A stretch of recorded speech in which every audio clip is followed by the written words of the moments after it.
और हम केवल महाबोधि महावीर की मुक्ति की बात कर रहे हैं। हम तो चाहते नहीं कि इस मुद्दों को ज़्यादा रोधा जाए, क्योंकि जहाँ खोदेंगे वहीं पे बुद्ध निकलेंगे। आपको सबको पता होगा, अयोध्या के अंदर जब खुदाई हुई थी, खुदाई में बुद्ध के अवशेष निकले, वहाँ साकेत नगरी थी।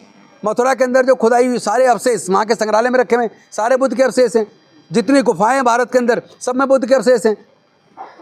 सारे पुराने मंदिर, अगर 500 साल से पहले के जितने मंदिर है देश में, अगर उनको आप जांच करेंगे, आर्कियोलॉजिकल सर्वे ऑफ इंडिया जांच करेगा, तो पाएगा सब बुद्ध के अवशेष मिलेंगे, बुद्ध का मंदिर मिलेंगे।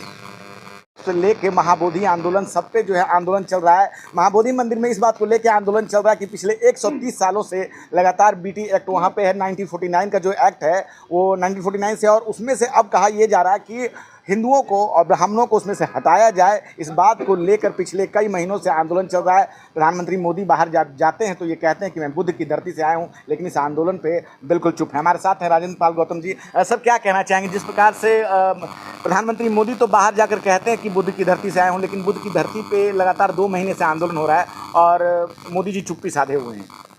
देखिए, आपने देखा होगा परसों मोदी जी आरएसएस मुख्यालय गए नागपुर, और वहीं पे वो दीक्षा भूमि भी गए और तथागत बुद्ध को नमन किया। इसका मतलब एक संदेश देना चाह रहे हैं कि उस फोटो से दुनिया को संदेश दे कि मैं बुद्ध को कितना मानता हूँ, मैं बाबा साहब को कितना मानता हूँ। दीक्षा भूमि आके बुद्ध को नमन कर रहा हूँ, बाबा साहब की अस्थियों को नमन कर रहा हूँ। लेकिन सच्चाई ये है कि उनके मन में वो श्रद्धा नहीं है, क्योंकि अगर उनके मन में श्रद्धा होती, पूरे देश के अंदर महाबोधि महावीर जहाँ तथागत बुद्ध को ज्ञान की प्राप्ति हुई थी, उस बौद्ध गया के उस महाबोधि महावीर की मुक्ति का आंदोलन पूरे देश में चल रहा है। लाखों करोड़ों लोग धरने प्रदर्शन कर रहे हैं। अमेरिका के अंदर प्रदर्शन हो रहे हैं, इंग्लैंड के अंदर प्रदर्शन हो रहे हैं, ऑस्ट्रेलिया के अंदर प्रदर्शन हो रहे हैं। अनेकों देशों में महाबोधि महावीर के मुक्ति का आंदोलन चल रहा है। बीटी एक्ट 1949 एक्ट को रिपील किया जाए, लेकिन उस पूरे आंदोलन से आँख मीच लेना और उसके जवाब में दुनिया को ये दिखाना, जाकर दीक्षा भूमि में बुद्ध को नमन करके, बाबा साहब के अस्थियों को नमन करके, ये मुझे बहुत शर्मनाक लग रहा है। अरे, सब धर्मों की आस्था की इज्जत होनी चाहिए। हमने आज तक किसी दूसरे की किसी ज़मीन पर कब्जा नहीं किया।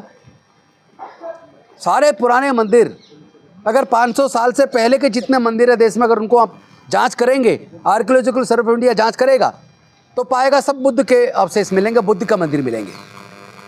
खुद आपने देखा होगा कि विवेकानंद जी ने अपने राइटिंग्स में वॉल्यूम 7 के अंदर कहा है कि पुराने बहुत सारे बौद्ध मंदिरों पर ही बाद में हिंदू मंदिर बनाए गए।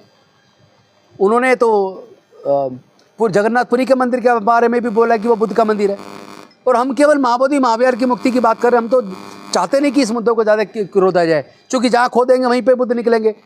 आपको सबको पता होगा, अयोध्या के अंदर जब खुदाई हुई थी, खुदाई में बुद्ध के अवशेष निकले, वहाँ साकेत नगरी थी। मथुरा के अंदर जो खुदाई हुई, सारे अवशेष वहाँ के संग्रहालय में रखे हुए सारे बुद्ध के अवशेष हैं। जितनी गुफाएं हैं भारत के अंदर, सब में बुद्ध के अवशेष हैं। हम नहीं चाहते इसको ज़्यादा बढ़ावा देना, इस लड़ाई को बढ़ाना। हम एक निवेदन करना चाहते हैं, महाबोधि महावीर जो बौद्ध गया में है, जहाँ तथागत बुद्ध को बोधि प्राप्त हुई थी, ज्ञान प्राप्त हुआ था, जहाँ से पूरी दुनिया को उन्होंने शांति मानवता का संदेश, दुनिया में से लोगों को दुख से कैसे मुक्ति मिले, उसका मार्ग प्रशस्त किया था। कम से कम उसको तो मुक्त कर दो। उसको तो कम से कम आप पंडे हटा के बीटी एक्ट 1949 एक्ट को रिपील करके कम से कम बौद्धों को सौंप दो।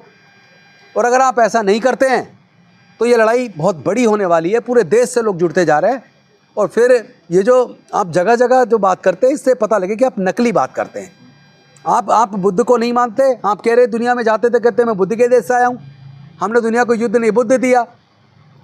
तो एक तरफ आप दिखावा करते हैं कि हम बुद्ध को मानते हैं, और दूसरी तरफ बुद्ध की, बौद्धों की आस्था के केंद्र, जो पूरे दुनिया के बौद्धों के आस्था का केंद्र है, उसको मुक्त कराने पे आपकी कोई रुचि नहीं है, आपकी कोई प्रतिक्रिया तक नहीं है, आपका कोई प्रतिनिधि आकर मिला तक नहीं आज तक।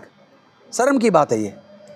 पिछले 130 सालों से ये आंदोलन है, जो समय पर जो इसमें उग्रता आती है, और अब तो ये कहा जा रहा है कि वहाँ हिंदू मंदिर भी हैं वहाँ पे, तो ऐसे में कैसे मुक्त हो? मैंने इस बारे में बात की थी, और मुझे पता लगा उसी के बिल्कुल सामने 2 मंदिर बनाए गए, जो पीछे अभी 15 साल के अंदर बने, और जो महाबोधि महावीर के एकदम बगल में लेफ्ट साइड में जो छोटा सा मंदिर है, जिसके अंदर 7 मूर्तियाँ एक जगह लगी हुई हैं, उसमें तथागत बुद्ध और उनके जो पंचवर्गीय भिक्खु थे, जब बुद्ध को बोधि प्राप्त हुई तो सारनाथ में जाके जिन पंचवर्गीय भिक्खुओं को तथागत बुद्ध ने पहला संदेश दिया था, 4 आर्य सत्य के बारे में बताया था, उसी को उसी को उन्होंने पांडव का बोलना शुरू कर दिया, उसमें पीले से कपड़े उड़ा के। हमने वो कपड़े हमें हटा के दिखाए गए कि वो तो सारी तथागत बुद्ध की और उनके जो शिष्य थे पंचवर्गीय भिक्खु उनकी तस्वीरें, उनका स्टेचूज है। बड़ा शर्म आती है कि किस तरह कब्जा दूसरे की सांस्कृतिक विरासत पे करके, और आप लोग बड़े खुश हो रहे हैं। ये चलने वाला नहीं है। कह रहे हैं कि बुद्ध 9वें अवतार हैं विष्णु के। ऐसा कहीं नहीं लिखा। अगर ऐसा लिखा होता तो जो वाल्मीकि जी की जो रामायण लिखी हुई उस जो गीता प्रेस से छपी है उसमें 34 सर्ग के अंदर, उसके अंदर कहा गया है कि बुद्ध और चारवाक रूपी चोर का अनुसरण नहीं करना चाहिए और उनको ऐसी सज़ा देनी चाहिए जैसे चोर को दी जाती है।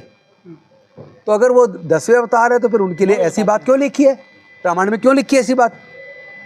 यदि हिंदू इसका जवाब कौन देगा? यदि हिंदू भी पूज रहे हैं, ब्राह्मण पूज रहे हैं बुद्ध को, तो दिक्कत क्या हो गई आपको? हम कब कह रहे हैं उसे मत पूछो। हम ये कह रहे हैं कि जिस विचारधारा को बुद्धिज़्म में कोई स्थान नहीं है अंधविश्वास पाखंडवाद के लिए, वो वहाँ नहीं होना चाहिए। नंबर 2, उसका मैनेजमेंट टोटल बौद्ध लोगों के हाथ में होना चाहिए। क्योंकि अगर किसी चर्च का संचालन केवल क्रिश्चियन करते, कोई दूसरे धर्म का आदमी नहीं हो सकता। किसी मस्जिद का संचालन मैनेजमेंट कमेटी केवल मुस्लिम लोग करते, कोई दूसरा नहीं हो सकता। किसी गुरुद्वारे का संचालन में मैनेजमेंट कमेटी में सिख से कोई और नहीं हो सकता। उसी तरह किसी मंदिर के मैनेजमेंट कमेटी में संचालन में कोई नॉन हिंदू नहीं हो सकता। तो फिर बौद्धों के महाबोधि महाविहार के मैनेजमेंट कमेटी में उसमें 4 पंडे क्यों हैं? ये हमारा सवाल है। 1949 जो एक्ट है, जब वो एक्ट बना उस वक्त बौद्धों का रिप्रेजेंटेशन था ही नहीं उसमें। अब जिन ब्राह्मणों का रिप्रेजेंटेशन था अपनी मर्जी से अपने फायदे के लिए उसको बना दिया। जैसे ही बौद्ध लोगों को जागरूकता आई, लोगों ने अपनी सांस्कृतिक विरासत को पहचाना और जिनको समझ आया कि हमारे तो पूर्वज बौद्ध थे, उन्होंने घर वापसी की। डॉक्टर बाबा साहेब अम्बेडकर जी के नेतृत्व में घर वापसी, उसके बाद लगातार घर वापसी हो रही है। 5 अक्टूबर 2022 को मिशन जय भीम के बैनर तले दिल्ली के अंदर लगभग 12,000 लोगों ने बौद्ध धर्म की दीक्षा ली, 22 प्रतिज्ञाएं दोहराई। उसके बाद से कम अब तक 30 लाख लोग बौद्ध धर्म की दीक्षा ले चुके, और अनऑफिशियली तो कम से कम 15 से 20 करोड़ लोग बुद्ध में आस्था रखते हैं भारत में। 1949 जो बीटी एक्ट है, ये केंद्र सरकार हटाएगी, स्टेट सरकार हटाएगी, या फिर आपको कोर्ट जाना पड़ेगा? देखिए, इसको स्टेट गवर्नमेंट का मसला है, लेकिन केंद्र चाहे केंद्र कर सकती है, क्योंकि ये भारत के संविधान को लागू होने से पहले बना है। 75 साल से आप जब चुनाव आते हैं तब जो है इसको लेकर आ जाते हैं फील्ड में। ये इसमें सफलता 92 में कौन सा चुनाव था? जब 92 में हमने 7 महीने तक धरना प्रदर्शन किया था, तब कौन सा चुनाव था? तब तो कोई चुनाव नहीं था। दूसरी बात, ये तो हम पिछले 6 महीने से कर रहे हैं। अब से करीब 6 महीने पहले हम अल्पसंख्यक आयोग में जाके बौद्धों के प्रतिनिधि, जिसमें ऑल इंडिया बुद्धिस्ट फोरम भी, बुद्धिस्ट सोसाइटी ऑफ इंडिया भी और मिशन जय भीम के प्रतिनिधि गए थे, उनसे मिले थे, उनसे रिक्वेस्ट किया था इसका समाधान करवाइए। उसके बाद उन्होंने मीटिंग रखी पटना के अंदर, वहाँ पे भी जाके मिले, सरकार के प्रतिनिधियों से मिले, कोई समाधान नहीं हुआ। अब से करीब 4 महीने पहले पटना के अंदर प्रदर्शन हुआ, बड़ी सभा हुई, वहाँ सरकार के प्रतिनिधि को ज्ञापन सौंपा, लेकिन कोई रिजल्ट नहीं आया। तो आप ये कैसे कर सकते हैं चुनाव के टाइम पे कर रहे हैं? ये तो पहले से ये तो लड़ाई पहले से चल रही है, ये अधिकार की मांग पहले से चल रही है। मेन स्ट्रीम मीडिया जो है इसे दूरी बना के रखा है, वक्फ बोर्ड पे तो लगातार देखिए, मेन स्ट्रीम मीडिया इसलिए बना के रखे, मेन स्ट्रीम मीडिया में सारे मनुवादी लोग हैं, सारे ब्राह्मणवादी लोग हैं, और वो लोग हैं जो बुद्ध के धम्म से नफरत करते हैं, जो डॉक्टर बाबा साहेब अम्बेडकर से नफरत करते हैं, जो बहुजन समाज के लोगों से नफरत करते हैं।